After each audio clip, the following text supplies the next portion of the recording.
Bon, vu que j'ai des troubles mentaux, je vais jouer avec ça, non? Alors les noms que je vais donner, je ne serai pas condamnable. Alors je vais m'exprimer au ministre de l'Éducation nationale, hein, vu que Monsieur le ministre se pose l'accent de tout ce qui se passe dans les écoles. Pourquoi il y a autant de violence dans les écoles? Ben, c'est normal, hein. Vous savez, hein, moi quand j'étais enfant, j'étais à l'école à Ébange. On appelle ça Ébange. Ah ben oui, 18 rue des Romains. J'ai pas oublié où j'habitais à Florange.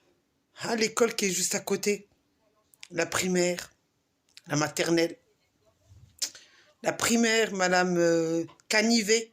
Ouais, vu que le mental, il marche pas chez moi. Je me rappelle des noms. Madame Canivet, hein, qui s'est fait virer de l'établissement parce qu'il y avait une enfant qui devait avoir entre 6 et 7 ans. Je crois qu'on était en primaire, on était au CP, parce que je me rappelle très bien.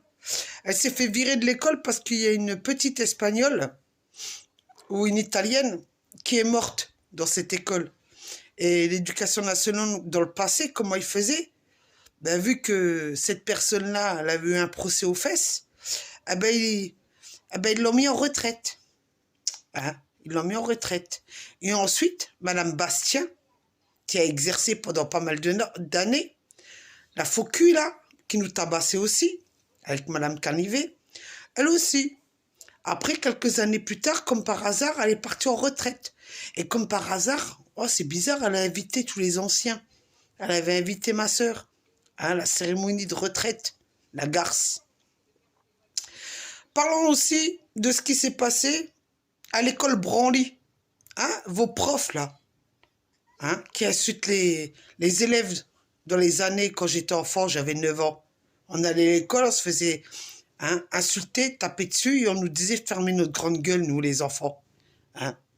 Après, il n'y avait pas que l'école Branly. Hein. Cette école-là, elle m'a marqué, vous inquiétez pas. Hein. Ensuite, il y a eu l'SES, là. Vous savez, quand vous mettez tous les enfants arabes, parce que dans le temps, comme les parents ne parlaient pas correctement le français, vous estimiez que les enfants harkis, ils étaient handicapés. Hein. C'est comme maintenant. Tous les enfants harkis, ils ont tous été diagnostiqués de troubles mentaux. Hein, parce que l'État a décidé de voter une loi pour dire que tous les enfants d'harkis devaient avoir un suivi. Hein. Vous avez décidé de ça. Dans le temps, vous nous mettiez en SES avec, comment elle s'appelle, la garce, là, qui nous tabassait dessus dans cette SES. Attends, il y avait Madame Bastia dans le passé, Madame Canivet. Comment elle s'appelle cette garce-là? Elle et son mari a été directrice de l'SES. Merde, je me rappelle plus de son nom, cette garce. En plus, elle est morte d'un cancer et son mari aussi. Merde, je me rappelle plus de son nom, celle-là. Une fois, j'en avais parlé. De toute façon, tout le monde la connaissait en SES. Ah, Afamec. Comment elle s'appelle, cette garce? Merde, je me rappelle plus de son nom. Non. Merde, je me rappelle plus de son nom. Celle-là, elle a la chance. J'ai oublié son nom.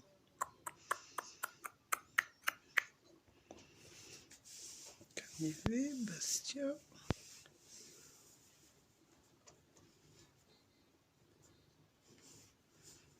Je me rappelle plus de son nom, mais de toute façon, les gens, ils savent qui elle était. Elle avait une fille qui était toujours en train de vouloir se suicider. Elle avait un fils et une fille. Ouais, parce qu'elle avait un appartement dans le lycée, à Famec. Non, c'était pas un lycée, c'était un collège, à Famec. À Famec, elle était dans le collège, elle. Elle était la directrice de l'SES. Et ensuite, qu'est-ce qui s'est passé? Elle était, ouais. Son mari, il travaillait dans cette école aussi. Lui, son mari faisait de la mécanique. Et elle était la directrice de l'école. Et je ne me rappelle plus de son nom. Elle a de la chance. toute façon, elle est morte, celle-là. Le bon Dieu l'a emportée. Ouais. De toute façon, il y a beaucoup d'enfants d'Arki qui ont été chez elle. Et la plupart, aujourd'hui, quand vous les regardez dans la rue, comme par hasard, ils sont suivis par le docteur Blanc. Comme par hasard. Hein. Ils sont tous suivis par le docteur Blanc. C'est étonnant de voir ça. Aujourd'hui. C'est étonnant de voir ça. C'est étonnant de voir ça. Tous ceux qui étaient dans son établissement, les filles, la moitié se sont suicidées. Ou elles sont surcachées parce qu'elles sont en psychiatrie. Il y en a quelques-unes qui sont sorties. Moi, je sais qu'après, j'ai dû passer un test. Et après, je suis partie à l'école privée à Yonge. Il y a l'école de musique là en dessous. Maintenant, l'école privée était fermée. C'est comme ça que j'ai eu mon CAP de collectivité. Et encore, on m'a cherché la merde. Là-bas, dans cette école-là. À Yonge. Alors, ouais. Après, moi, je ne m'étonne pas de ce qui se passe actuellement. Ouais. Et elle, je ne me rappelle plus son nom de famille. Une fois, j'en avais parlé, mais je ne me rappelle plus. Non, je l'ai oublié, cette connasse. Désolé pour le gros mot, mais je l'ai oublié. Là, c'est vrai que j'ai un trou, là. Bref, quand vous parlez des établissements, de ce qui se passe aujourd'hui, que les jeunes, ils se révoltent, moi, je ne m'étonne pas. Hein, pourquoi? C'est normal, parce que de toute façon, quand on était à l'école, qu'est-ce qu'on nous disait? Qu'on ne savait pas lire, qu'on était des handicapés. Et personne n'a vu que j'étais dyslexique d'orthographique sévère. Hein? Les Mongoliens qui disent que je ne sais pas parler correctement français et que je ne sais pas l'écrire. C'est quand même bizarre, quand j'écris, je ne sais pas, ils doivent me mettre sûrement dans les... Vous savez, au ministère, quand je leur écris une lettre, ou même dans les administrations, hein, même à mes avocats, c'est bizarre, ils ont mis un décodeur pour savoir ce que j'écris alors. C'est quand même bizarre, ils me répondent quand même. Hein? Alors, vous savez, hein, ceux qui m'ont insulté dans le passé en disant « Ouais, de toute façon, tu ne sais pas parler correctement, tu as vu comment tu t'exprimes, et tatati, tatata. » Ben moi, c'est ce que je leur réponds. Je leur réponds, vous savez quoi? C'est grâce à vous. Parce que vous avez pris les enfants d'Arki quand ils étaient en France pour des demeurés. Et aujourd'hui, vous avez une nouvelle loi pour dire qu'il faut interner tous les enfants d'Arki parce qu'ils s'expriment sur vidéo ou sur Facebook. Vous avez trouvé un décret maintenant. Signé par qui? Ah ben tiens, au fait, le décret qui a été signé là, pour dire que tous les enfants Arki, ils devaient être suivis par un psychiatre. Ça n'a pas été signé par Hollande. Je pense que c'est Hollande qui a voté cette loi-là. Du moins, ce n'est pas une loi. C'est un article qu'il a modifié dans le texte de loi qui a été voté par Chirac pour défendre les intérêts des Harkis à l'époque. Alors, ils ont modifié certains articles, ils ont rajouté un suivi psychologique. Vous savez ce que j'en pense de votre suivi psychologique? Déjà, vous devrez interner tous ceux qui ont voté cette loi-là.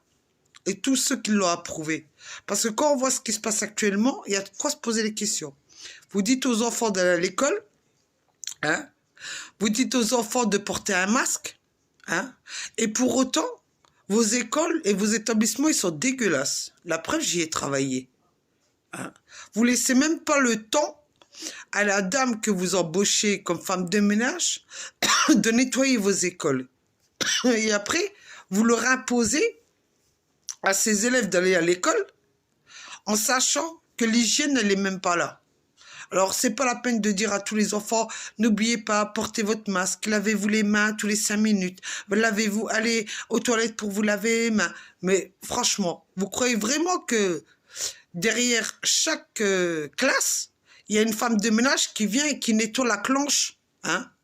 La clenche, où la gamine, elle est rentrée dans sa classe, en sachant que le lycée, ou le collège, ou même la primaire, c'est immense. Vous allez me faire croire ça à moi, qui est femme de ménage et qui sait exactement les protocoles. Hein? C'est comme vos toilettes. Hein? Ils sont nettoyés 2 fois dans la journée, en sachant que je ne sais pas combien d'élèves vous avez dans l'établissement.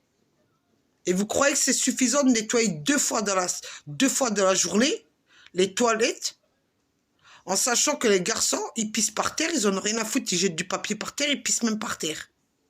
Et parfois, ils bouchent les toilettes. Et je ne vous parle pas des toilettes des filles, c'est pire. Parce que eux, c'est leur serviette hygiénique ou leur tampon qu'ils mettent dans les toilettes et ça bouche les toilettes. Hein? Alors vous voyez finalement, hein, quand vous dites que soi-disant que moi je suis taré, bah écoutez, hein, j'ai essayé de suivre votre protocole, là, il n'y avait pas de problème. Hein. Moi je suis assumé quand je travaillais hein, dans les établissements où vous m'avez envoyé pour me tester. Hein, vous le grand test. Vous m'avez testé, non? C'est quand même bizarre que j'ai réussi à m'en sortir. Hein? C'est quand même bizarre. Ben oui. On commence à quelle heure?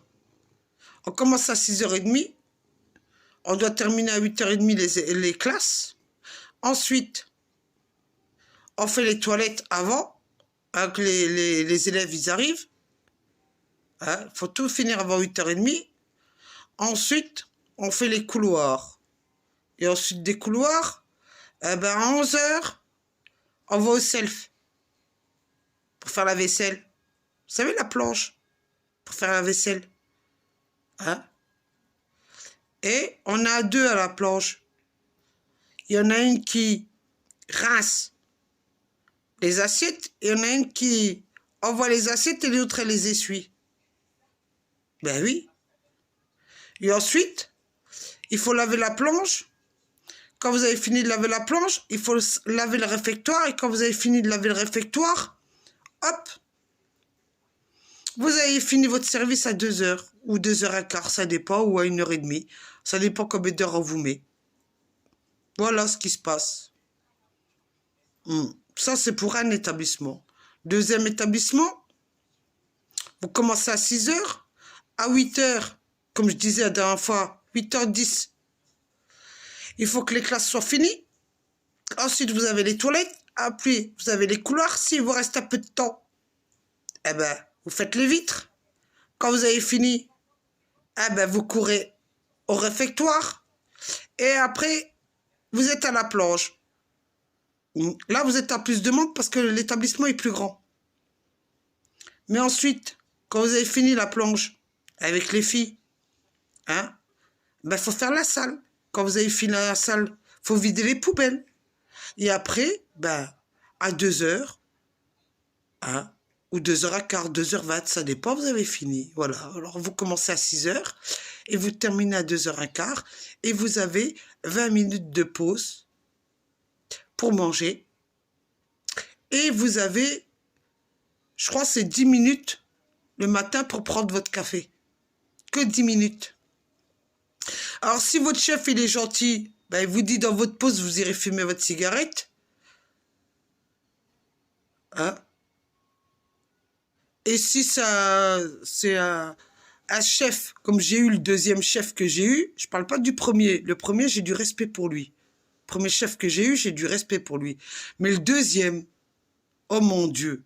Celui-là, on se demande pourquoi il était nommé chef. Il faisait chier tout le monde. Tout le monde, il faisait chier. Tout le monde. Il a joué le malin avec moi. Moi, je lui ai répondu, monsieur, si vous n'êtes pas content, je dégage. Moi, je suis pas venu ici pour me faire insulter de votre établissement. Hein? C'était mon chef de ménage. Ouais. Il se croyait intelligent avec moi. Me manquait de respect. Un jour, monsieur, parce qu'il manquait du personnel, a décidé que je lui fasse les 2 étages des escaliers. Je lui ai répondu que je ne pouvais pas le faire, j'étais handicapé. J'avais une jambe qui boitait, je ne pouvais pas le faire. Alors je lui ai dit, monsieur, je vais le faire en 2 parties. Monsieur a commencé à me chercher des histoires. En me disant, non, vous allez faire comme je vous ai dit. Je lui ai dit, non, je suis handicapé. Vu que je suis handicapé, je ne peux pas faire tout votre étage du premier ou du deuxième étage jusqu'au rez-de-chaussée. C'est pas possible, ça. Je fais en 2 étapes. Un exemple, le lundi, premier étage, et, et le mardi, l'autre étage. C'est logique. Ah non, il m'a cherché la merde, lui. Ben, je lui ai répondu qu'il pouvait, s'il n'était pas content, qu'il pouvait garder son trousseau et que moi, je me cassais. Après, ça s'est arrangé, c'est calmé. Après, j'ai fait mon boulot. Mais mon boulot, il était fait. Il ne pouvait pas dire le contraire. Et même si j'avais mal à la jambe quand j'étais au self, hein, à la planche, comme on appelle ça, j'ai fermé ma gueule. Parce que les filles, c'était des pestes. Elles avaient rien, elles se plaignaient d'avoir mal quelque part. Et elles n'arrêtaient pas de dire, ah ben ouais, si t'es handicapé, t'as besoin de travailler. Ah ben, j'ai fermé ma gueule, j'ai serré les dents, et j'ai fait comme elles. Je suis restée de 11h, ou 11h30, je sais plus, jusqu'à 2h ou 2h15. J'ai serré les dents, j'ai fermé ma grande gueule. Avec ses petites pétasses pour leur montrer, tu vois l'handicapé, elle arrive à se tenir debout encore. C'est pas elle qui va baisser le regard avec toi. Et après, ça s'est calmé tout seul. Alors, quand je vous dis que vous travaillez avec des nanas, la plupart, aussi, elles ont été victimes de violences conjugales et c'est des grosses salopes. Pire que des salopes. Pire que des salopes. Alors, je vous dis, dans tous les milieux, il y a des cons. Dans tous les milieux, il y a des salopes. Partout. Mais il y a bien une chose. Et ça, ils le savent très bien, même s'ils voient ma vidéo. J'avais la tête haute, moi. Quand je suis parti propre. Je suis pas parti sale. Vous voyez la différence entre moi et eux? C'est ça la différence. Voilà ce que je tenais à dire. Hein? Pour ceux qui disent que j'ai des troubles mentaux. Moi, je leur prouve, vous savez quoi? J'ai pas de troubles mentaux, moi. Les seules personnes qui ont des troubles mentaux, c'est ceux qui écrivent ce qu'ils ont écrit sur moi. Que ce soit la justice, que ce soit vos psys, là, de merde, qui écrivent des conneries, parce qu'ils ont décidé que l'État avait voté une loi pour dire que tous les enfants d'Arki devaient être suivis psychologiquement. Et vous avez trouvé quoi? La Sécu. Hein? Vous avez trouvé que les personnes qui avaient une couverture sociale, vous allez leur imposer des piqûres ou leur peser des cachetons parce que vous faites marcher la boutique. Vous savez, on est en train de parler en ce moment de quoi? Hein? On est en train de parler de quoi? Ben, on parle des gens qui fabriquent les médicaments, là, les entreprises qui fabriquent les paramédicales, là, qui fabriquent des médicaments, là. Vous aimez ça, vous? Vous aimez doper les gens. Et après, quand c'est des zombies qui marchent dans la rue comme des zombies, vous adorez ça. Et après, vous dites, ah ben oui, il n'est pas dans son état. Ouais. Ben moi, je suis dans mon état et je sais ce que je dis. Je sais très bien ce que je dis, moi. Et l'autre, je me rappelle plus de son nom, celle-là, qui m'a fait la misère en SES. Celle-là, je me rappelle plus de son nom. Je me rappelle plus de son nom, celle-là. Et je l'ai pas oublié, moi. Le jour où le prof de sport, il m'a tabassé. Je l'ai pas oublié non plus quand il m'a fracassé, que j'ai dû aller chez le docteur Marcel Wingling. Hein? Qui m'a fait un certificat médical parce que le prof, il m'avait tabassé dessus. Mais quoi, qu'est-ce qu'elle a fait, l'académie? Elle a fermé sa bouche, comme d'habitude, vous fermez votre grande gueule. Hein? Fermez votre grande gueule quand il y a des enfants qui viennent là, dans vos établissements et qui vont voir l'infirmière ou qui vont voir une assistance sociale de vos établissements pour dire qu'ils sont malheureux et qu'ils se font tabasser par Pierre-Paul Jacques. Vous en avez rien à foutre. Et après, vous nous faites quoi? Oui, nous avons mis en place un suivi psychologique pour les enfants. Quel suivi psychologique? Vous valez pas mieux que du 119 de merde, là? Et le 114? Et le 39-19, là? Quand on les appelle, quel suivi psychologique? Vous n'êtes même pas là pour aider vraiment les victimes. Vous les offensez plus. Plus vous les offensez. Voilà ce que j'avais à vous dire, moi. Alors oui, aujourd'hui, ce qui se passe dans les établissements, avec les profs, je m'étonne de rien de ce qui se passe dans vos établissements. Et pourquoi il y a autant de violence? Parce que les jeunes d'aujourd'hui ne se laissent plus faire comme avant. Nous, on était des moutons. Aujourd'hui, la nouvelle génération, elle vous en fout dans la gueule parce qu'elle connaît leurs droits. Sur ce, bonne soirée.